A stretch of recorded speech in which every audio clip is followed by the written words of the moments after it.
In the shadow of Portugal's Sintra mountains, where the mist hangs thick and the trees whisper secrets older than time, there's a story told only by those who remember the old ways. It's a tale of a forgotten order of monks who lived deep inside the forest, in a place no map dares to mark. They were called the Silent Ones, not because they took a vow, but because they moved through the woods without a sound, as if the earth itself parted for them.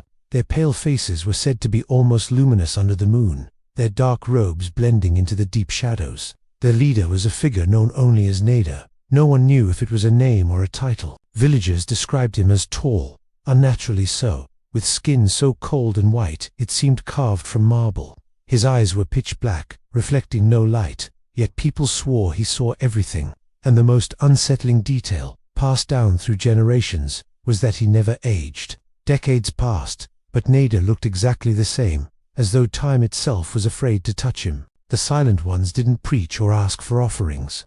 They never opened their monastery doors to the curious. Whatever they guarded in that hidden stone sanctuary was not meant for ordinary eyes.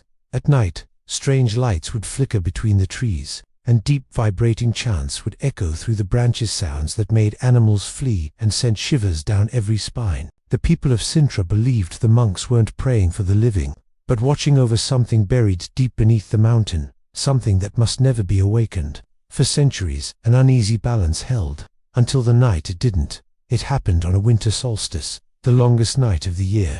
A storm of unprecedented fury struck Sintra. The sky cracked open with lightning that tore through the forest like claws, and the wind roared like a wounded beast. When dawn finally broke, the villagers went to check on the monastery, but where it had stood for generations, there was nothing. No building, no stones, no bodies, just untouched earth, as if the entire structure had been swallowed whole. That was the day the sounds began. At first, they were faint, low, rhythmic thuds, like something striking a massive door from deep underground. Then came the vibrations, trembling through the soil like a pulse. The old folks whispered that the thing the Silent Ones had been containing was stirring. The villagers prayed it had not awakened, but no one had seen Nada since the storm, and some swore the air itself felt different, heavier, like a breath held for too long. The legend might have faded, but in 1912, an incident brought it roaring back to life. A British traveller, Harold Bowen, disappeared while hiking in the mountains. Search parties combed the forest for days. On the third night, they found him wandering barefoot, clothes torn, his skin scratched raw.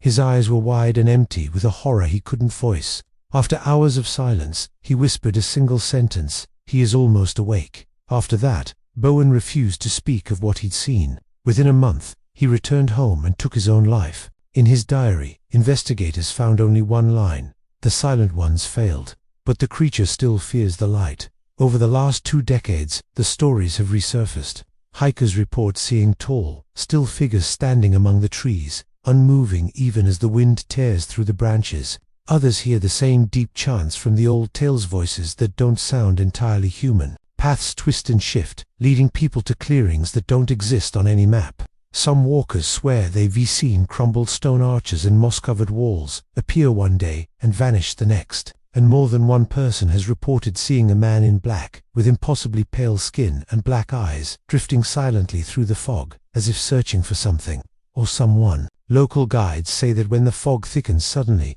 when the wind stops without warning, and the forest grows too quiet, that's when the boundary weakens. That's when Nada walks. The old story ends with a warning: the night the vigil truly fails, the mountain will open like an ancient wound, and the thing beneath it will rise. Those who stand in the Serra of Sintra on that night will hear a whisper carried through the stone's soft hollow, and final. Nada no longer watches, and the fog that has always covered Sintra will no longer be fog at all, but something alive, moving with purpose, hungry for the world that once escaped it. Thanks for watching. If you enjoyed this story, don't forget to like and subscribe for more tales from the shadows.